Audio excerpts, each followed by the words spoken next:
한결은 응급실에 실려온 강수의 상태를 확인하자마자 심각성을 깨닫고 신속히 조치를 취합니다. 과다출혈로 인해 의식이 없는 강수의 얼굴을 보는 순간 미애는 창백해진 채 몸을 떨며 숨을 삼킵니다. 간호사가 보호자를 부를지를 묻지만 미애는 격하게 고개를 저으며 그럴 필요 없다라고 단호하게 말합니다. 이를 수상하게 여긴 한결은 미애를 응시하지만 미애는 곧 평정을 되찾은 듯 태연하게 돌아섭니다. 그 시각 동석은 독곳하게 말을 떠올리며 생각에 잠깁니다. 곧 망할 술도가를 미망인이 왜 떠맡았겠냐라는 말이 계속 귓가에 맴돌고 광숙이 굳이 LX 호텔 납품 계약을 따내려고 한 이유가 다른 데 있는 것은 아닌지 의심하기 시작합니다. 이에 동석은 측근을 불러 광숙에 대해 좀 더 알아봐라. LX 호텔 계약을 성사시키려고 얼마나 움직였는지 그 배경이 뭔지 다 캐보라라고 지시합니다. 한편 병원에서는 강수의 상태가 악화되며 추가 수술이 필요하다는 판단이 내려집니다. 한결은 급히 보호자에게 연락을 취하지만 톡수리 술도가 쪽에서는 연락이 닿지 않습니다. 그러던 중 한결은 병원 로비에서 초조하게 서성이는 미애를 발견합니다. 한결은 다가가 조심스럽게 묻습니다. 혹시 강수 씨랑 어떤 관계십니까? 미애는 순간적으로 굳어지지만 이내 흔들리는 눈빛을 감추고 이런 자리에 있는 게 실례였네요. 먼저 가보겠습니다. 라며 황급히 자리를 떠납니다. 그러나 미애가 병원을 나서자마자 그녀를 지켜보는 낯선 남자의 모습이 포착됩니다. 그는 곧바로 휴대폰을 꺼내 전화를 걸며 장미애가 병원에 있었다. 그의 상태를 보고 온 것 같다. 아무래도 관계가 있는 듯하다고 보고합니다. 한편 광숙은 톡고탁과 마주쳤던 일을 떠올리며 불쾌한 기분을 감추지 못합니다. 이제 와서 우리 술도가를 흔들려고? 어디 한번 해보시지. 그러면서도 LX 호텔과의 계약이 확정된 것을 빌미 삼아 동석에게 더 깊이 다가갈 방법을 고민합니다. 그녀는 동석을 찾아가 능청스럽게 웃으며 말합니다. 회장님 덕분에 좋은 기회 얻었습니다. 감사 인사라도 드려야 할 것 같아서요. 동석은 냉소적인 미소를 짓고는 내가 도와준 적 없는데? 라고 일축합니다. 순간 광숙의 표정이 굳지만 곧바로 태연한 척하며 아닙니다. 회장님과 연결된 것만으로도 업계에서 저를 다르게 보거든요라며 아부를 늘어놓습니다. 그러나 동석은 이미 그녀를 의심하기 시작한 터라 속내를 내비치지 않고 입조심 잘하시죠. 괜한 말이 돌면 손해보는 건 본인일 겁니다. 라고 날카롭게 경고합니다. 그 시각 병원에서는 강수가 위급한 상황에 빠지며 수술이 진행되고 이를 지켜보는 한결의 눈빛이 흔들립니다. 그의 머릿속에는 미애의 이상한 반응과 그녀의 정체에 대한 의문이 떠오릅니다. 강수의 혈액형을 확인하던 중 의료진이 이상한 점을 발견하고 한결에게 다가와 말합니다. 보호자는 모르실 수도 있는데 환자의 혈액형이 특이합니다. 그런데 이상하게도 장미애 씨의 혈액형과 정확히 일치합니다. 한결은 순간 숨을 멈추며 미애의 반응을 떠올립니다. 설마. 그리고 그 순간 미애가 병원으로 다시 돌아와 강수가 수술 중인 수술실을 바라보며 굳어버린 채 서 있는 모습이 보입니다. 그녀의 눈에 서린 감정은 단순한 안타까움이 아니라 마치 평생 감춰왔던 비밀이 들킬 것 같은 공포였습니다. 한결은 미애의 반응을 놓치지 않고 지켜봅니다. 수술실 앞에서 굳어버린 그녀의 얼굴, 동요하는 눈빛, 마치 모든 것을 놓아버릴 듯한 표정. 한결은 점점 확신이 들어 그녀에게 다가갑니다. 장미애 씨, 도대체 강수 씨랑 무슨 관계입니까? 낮고 단호한 목소리의 미애는 움찔하지만 이내 흔들리는 기색을 감춘 채 차갑게 응수합니다. 내가 왜 그걸 당신한테 설명해야 하죠? 하지만 한결은 쉽게 물러서지 않습니다. 아까도 그렇고 지금도. 도저히 남처럼 보이진 않네요. 보호자도 연락이 안 되는데 혹시 직접 동의하실 생각 없습니까? 미애는 순간 표정을 강하게 굳히지만 이내 짧게 웃으며 말합니다.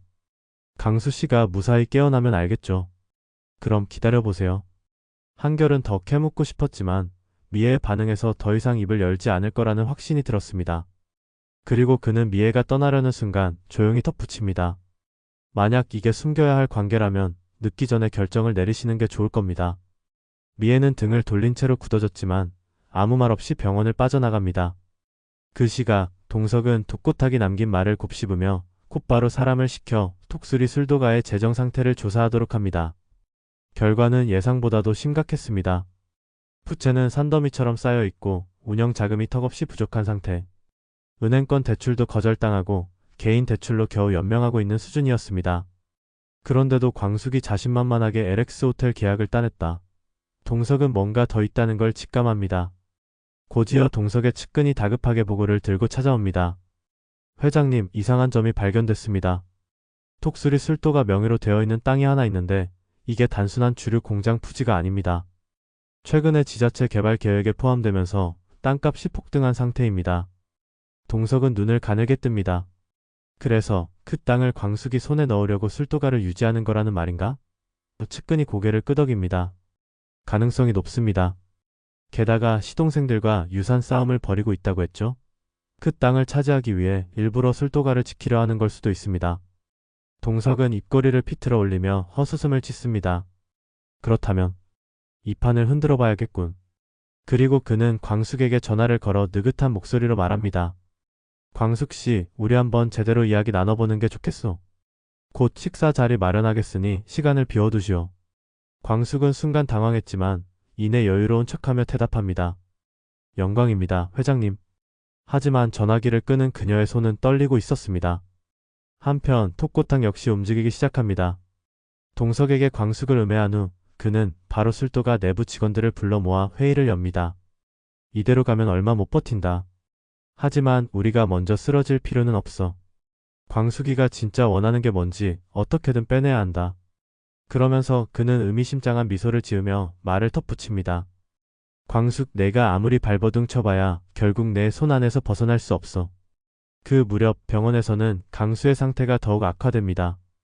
의료진은 긴급히 조치를 취하지만 출혈이 다시 시작되며 수술실은 혼란에 빠집니다. 결국 담당 의사가 중대한 결정을 내려야 한다며 보호자를 찾으려 하지만 여전히 연락이 닿지 않습니다. 그때 한결은 다시 한번 미애를 떠올립니다. 그녀는 분명 강수를 보며 감정을 숨기지 못했다. 주저하던 그는 결국 미애의 번호를 찾아 전화를 겁니다. 전화벨이 몇 번 울린 뒤 미애가 전화를 받습니다. 지금 병원으로 와주셔야 합니다. 아니면 환자가 위험할 수 있습니다. 그러나 미애는 아무런 대답도 하지 않습니다. 대신 수화기 너머로 묘한 침묵만이 감돕니다. 그리고 이내 낮고 흔들리는 목소리가 들려옵니다. 제가 간다고 해서 그 애가 살 수 있나요? 한결은 당황했지만 단호하게 답합니다. 적어도 후회하지 않으실 겁니다. 그러나 미애는 그대로 전화를 끊어버립니다. 그리고 그녀는 핸드폰을 손에 쥔 채 심한 갈등에 휩싸여 손톱이 손바닥을 파고들 정도로 힘을 줍니다. 안 돼. 지금 나설 수 없어. 하지만 그녀의 마음속에서는 이미 오래전 묻어둔 과거가 거세게 일렁이고 있었습니다. 그 순간 병원에서는 또 한 번의 위기가 찾아옵니다. 의료진이 긴박하게 움직이고 한결은 강수를 살리기 위해 최선을 다합니다. 그러나 시간이 갈수록 강수의 상태는 점점 더 위험해지고 있었습니다. 그리고 바로 그때 병원 출입문이 열리며 숨가쁘게 달려온 미애가 모습을 드러냅니다. 그녀의 얼굴에는 결연한 다짐이 서려 있었고 눈빛은 흔들리고 있었습니다. 그리고 곧장 수술실 앞에 다가선 그녀는 떨리는 목소리로 외칩니다. 내가 보호자입니다. 수술 동의하겠습니다. 한결은 미애를 바라보며 확신합니다. 이 여자는 분명 강수에게 단순한 외부인이 아니다. 하지만 그 사실을 알게 되는 순간 더 거대한 비밀의 문이 열릴 것임을 그는 아직 알지 못하고 있었습니다. 이 뒤에 이어질 내용은 구독과 알림 설정을 통해 확인해주세요. 좋아요는 드라마 영상 제작에 큰 힘이 됩니다.